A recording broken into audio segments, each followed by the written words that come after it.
Now you're here, import players, unlike the Danish players, you guys only have this as a job, which means a lot of free time. You guys have time or trouble using this free time? I mean, a typical day like today, you have practice, you're done at about 12. How do you use the rest of the day? As long as Netflix keeps bringing new shows out, like, it'll be fine. But if they stop, I don't know, I might be in trouble. I don't know. We try to, like the guys that, I hang out with Simon a lot and go eat food out, and I don't know. I spend a lot of time at Netto checking out new foods. I mean, it's not very interesting, but you kind of do what you can. You can make some nice meals, take your time. There is definitely a lot of free time, so like we will stay on the ice a little longer and do some fun stuff like we were doing today, just little shootouts and rebound games and stuff like that. So it's a lot of time, but I mean it's part of the job. So we kind of know coming in here like that we're gonna have to kill some time. I know that some teams here in Denmark they have a little bit more practice time on the ice. Here in Wongsta you have once a day. I know, for example, in Sønderjyske they usually have game day state skates as well, or sometimes twice in a day. Do you guys as imports come to Denmark and think, okay, this is kind of a great chance, I practice an hour and a half, 2 hours a day, and then that's it? Or could you actually have a thought about maybe including a little bit more practice for import players like yourselves? I think the way it's set up, it works with the grind of the season and all that. You don't want to be on the ice too much, and I think we have a good balance this year with days off and practice days and workouts, and I think with Eric and with Fleming, they both found that balance, and I think as a unit we've been fairly healthy all year. I think that's just taking time off when the time is right, and when the time is for us to work, we work. So I think that's just the key.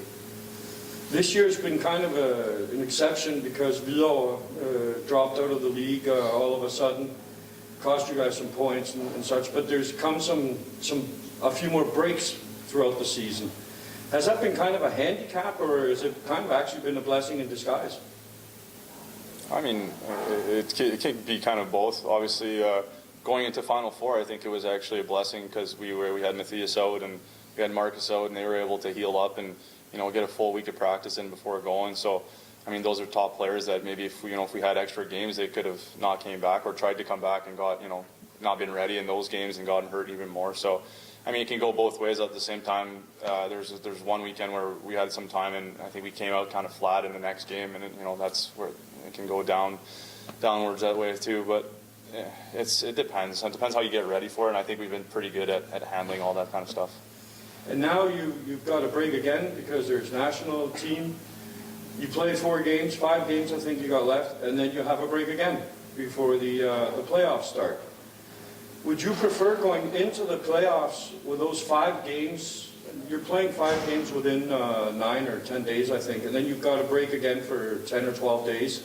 Would you prefer going into the playoffs with those 5 games in your legs, or would you prefer, as it is now, that you have these 8 to 10 days break before you start the playoffs?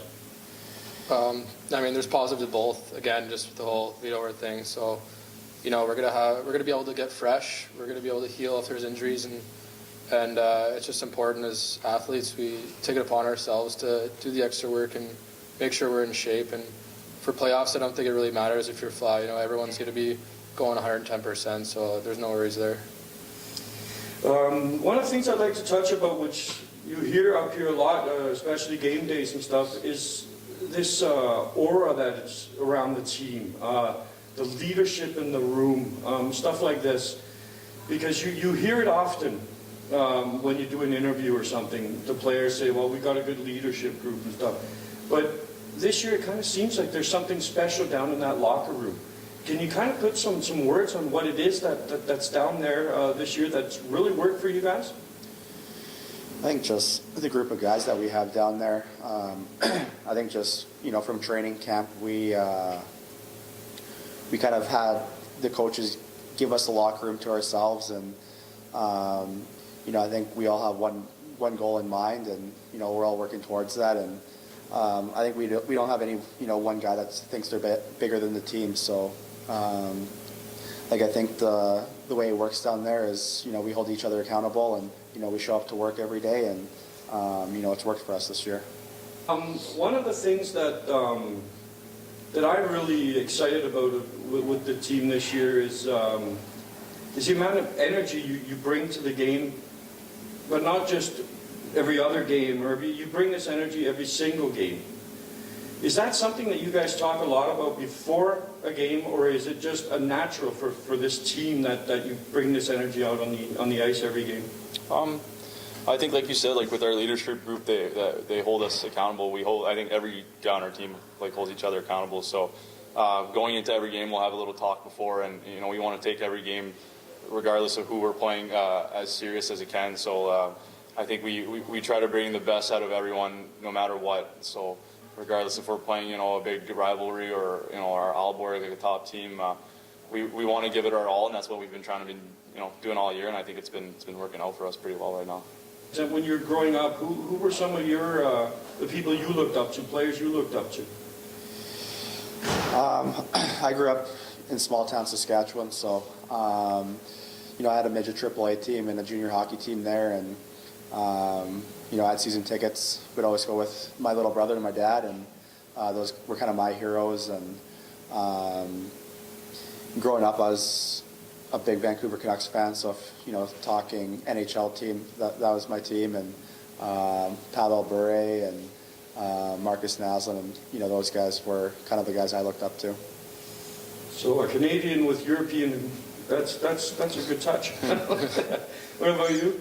Yeah, I mean, just being from just outside Vancouver, I was a huge Canucks fan growing up, and a guy like Marcus Naslund, Todd Bertuzzi, those were kind of the go-to guys, so I really looked up to them. And from my hometown, Cam Neely and Andrew Ladd, they're just both tremendous players, so I really look up to them as well.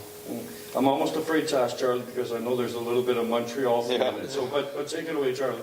Yeah, I mean, I grew up right between Ottawa and Montreal, so for me, it was always torn between the two teams. But I liked both teams when they would play against each other. I mean, I didn't really care who won. I just, I knew it was going to be happy some way and sad the other way. So, I mean, like Fitz said, though, I mean, for me, my dad growing up was my role model. He's the one that brought me into hockey and, taught me everything I knew. But my NHL heroes from Montreal was always Doug Gilmour, which I actually ended up having as a coach later on in my life. It was kind of cool.